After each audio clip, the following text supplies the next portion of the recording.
los neurismas se producen con más frecuencia, digamos, en el cerebro. Hay un aneurisma cerebral, y el otro también muy frecuente, perdón, es el aneurisma aórtico, digamos, que es la arteria de mayor tamaño en el cuerpo. Es un poquito más ancho que una manguera, digamos, de una manguera común de riego de la casa, del césped. Debe tener un diámetro el doble de una arteria de esa manguera de esa característica, así que es el que lleva sangre, digamos, la aorta lleva sangre a todo el cuerpo porque nace del corazón, digamos. Ajá, perfecto. Bueno, así que tenemos, reitero, aneurisma cerebral y aórtico. Bueno, pero en sí, ¿qué es el aneurisma?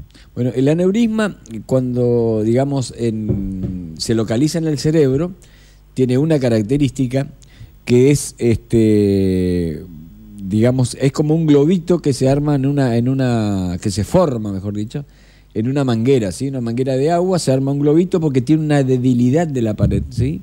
Imaginémonos que la pared de la manguerita es más finita en algún parte de su trayecto por algún defecto de fábrica, y se arma como un globito, ¿sí? Como una bombita de agua, la que jugábamos el carnaval de antes. Esto a nivel pequeño, digamos, milimétrico.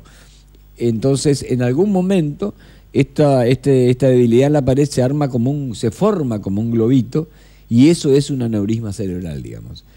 Se dilata en un trayecto de una pequeña arteria, se arma como un globito y tiene el peligro de estallar, digamos, y perder sangre hacia el tejido cerebral, y ahí sí producir un ACV hemorrágico.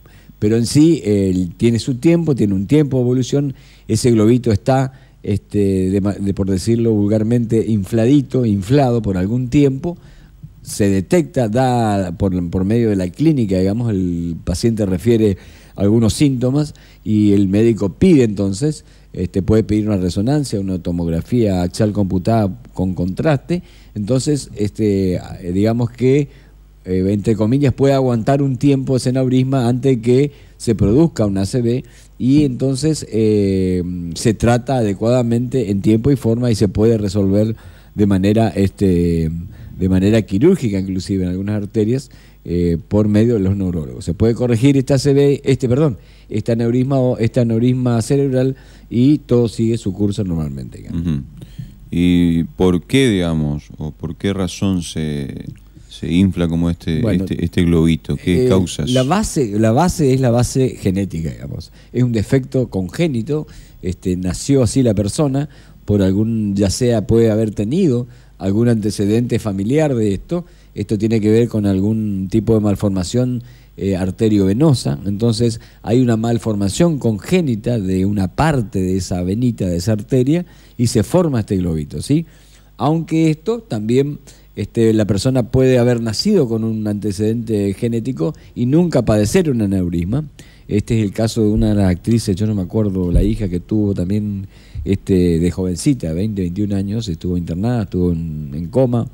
No me acuerdo la actriz esta rubia, bueno, estuvo internada por este tema, y era un defecto congénito.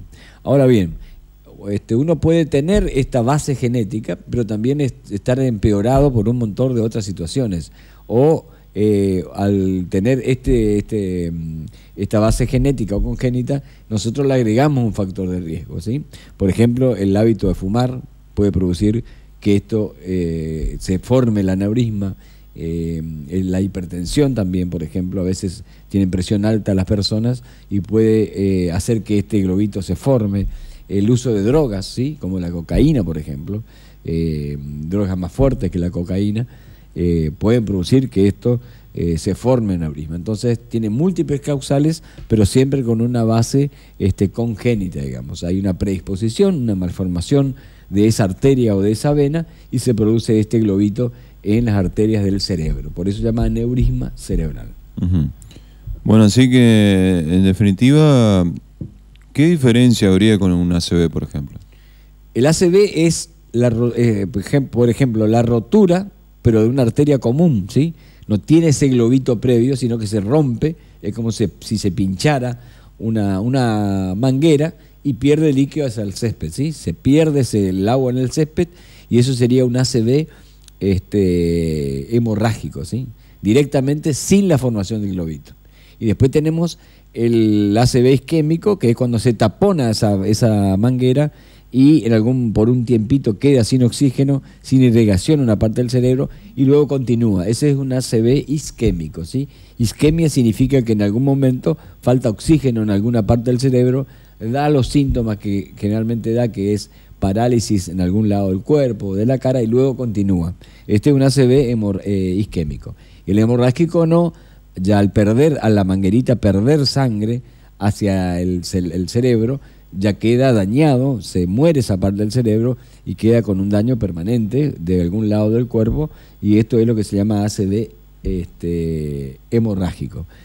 En cambio, digamos, para volver atrás, el aneurisma es el globito, pero sin explotar todavía, sin estallar, sin romperse, y no va a producir digamos, salida de sangre hacia el cerebro, pero da una serie de síntomas previos, ¿sí?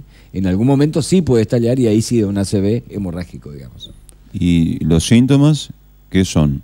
¿Qué se siente? El principal síntoma de un aneurisma, también dependiendo de la localización, puede tener, imagínate que el cerebro tiene 1000 arterias, 1000 ramificaciones, pero generalmente la mayoría de las veces da un dolor de cabeza intenso, ¿sí? Una cefalea intensa que llama la atención porque la persona nunca tuvo dolores de cabeza, digamos. No hablemos de los dolores de cabeza que siempre tiene la gente, tiene episodios 2 o 3 veces al año, o tiene, por ejemplo, migraña, ¿sí?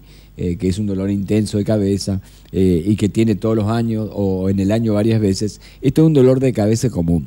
En este caso, el dolor de cabeza del aneurisma lo que produce es que nunca ha tenido un dolor, le llama la atención, sí, pero ¿por qué este dolor de cabeza? Yo nunca tuve dolor de cabeza, que suele ser de moderado a intenso en su severidad, y esto hace que le llame la atención al paciente porque nunca ha tenido dolor de cabeza, y ahí puede ser una de las causas el aneurisma cerebral, digamos. Uh-huh. O sea, a la vista no se ve ninguna... No se ve nada en la cabeza, digamos. Exacto, o sea, se ve, tiene síntomas, pero no signos, digamos. Signos es lo que se ve. Usted le mira al paciente, la persona no tiene ningún tipo de signo, solamente ve la severidad del cuadro por el dolor que la persona nunca le vio, que está sintiendo un dolor. Puede tener mareos también la persona, ¿sí? Le va relatando a usted que tiene dolor de cabeza intenso, mareos, puede tener visión borrosa en alguno de los ojos, puede tener, dependiendo siempre, ¿no es cierto?, de la localización del aneurisma, puede tener un síndrome vertiginoso que es ya más severo que un mareo, que lo obliga a caerse, se cae la persona al suelo porque gira totalmente a una velocidad intensa la imagen de lo que uno tiene. Es un síndrome vertiginoso. Y como te decía, principalmente el dolor de cabeza, pérdida de la visión borrosa de un lado, dependiendo siempre de la localización del aneurisma cerebral.